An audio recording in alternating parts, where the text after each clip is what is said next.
We're back with Frank de Lima, who founded the Student Enrichment Program in 1980, a nonprofit organization devoted to providing a better future for Hawaii's students.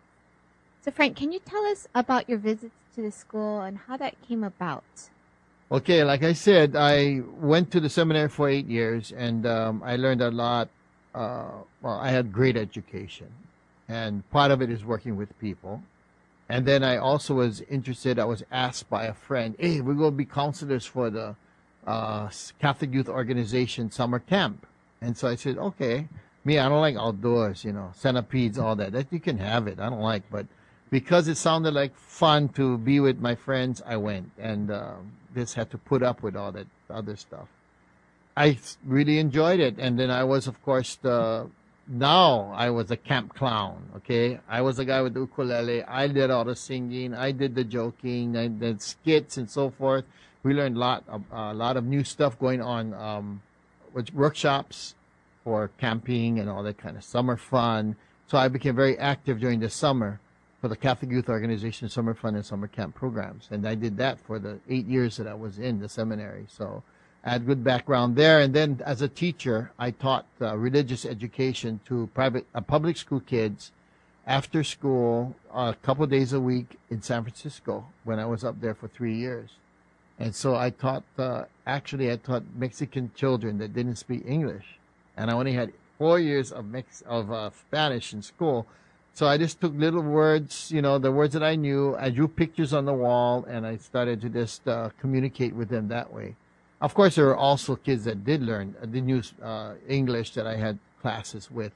So my first student program, actually, as a teacher, was in the mainland and not the locals. So then I decided not to go on to priesthood, and then I did my thing and in comedy and nightlife, and I started. So I would get up at 12 o'clock and then go to work, go to the office, then have dinner, and then go to work and work till 2 in the morning and live the typical entertainer's life. Get up late, go sleep late, and go out, meet all the different people in all the nightclubs, and, just did that round. And that I was happy with that for a few years.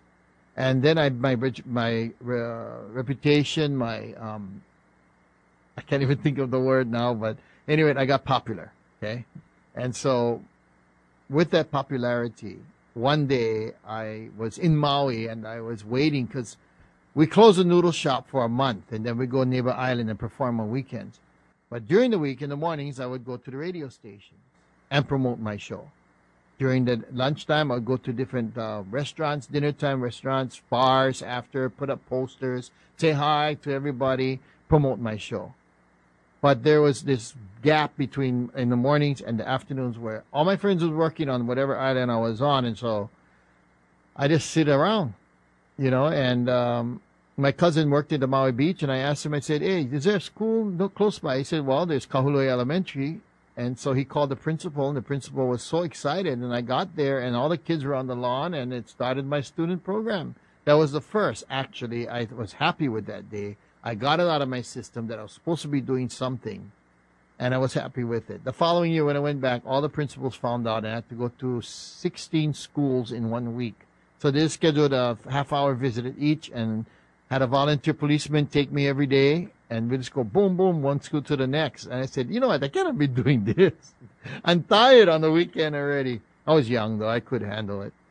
The following year, I went to Kauai. I started doing it there. Then the Big Island. And then Oahu found out that I was doing it. And so they asked if I could do it here on this island. I said, it's too big. There's too many schools. I don't think I can handle. But it came to be.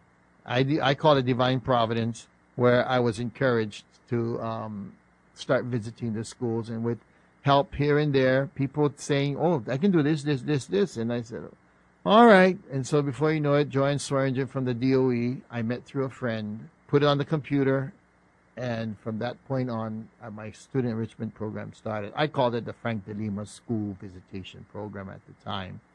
And I just, used my time and my charge card and just did it. When I was on Neighbor Islands, I scheduled all the schools on Neighbor Islands. On Oahu, it was every morning, 3 schools a morning, 5 days a week, 7 months out of the year. And so I would get to bed at 2, get up at 6, and go to see 3 schools, and then do my lunchtime thing, and then take a nap, then go to the office and do whatever paperwork I'm supposed to do for my manager, and then off to work. And that was my schedule, 6 days a week. Thanks for tuning in. Stay tuned for more on Greater Good Radio.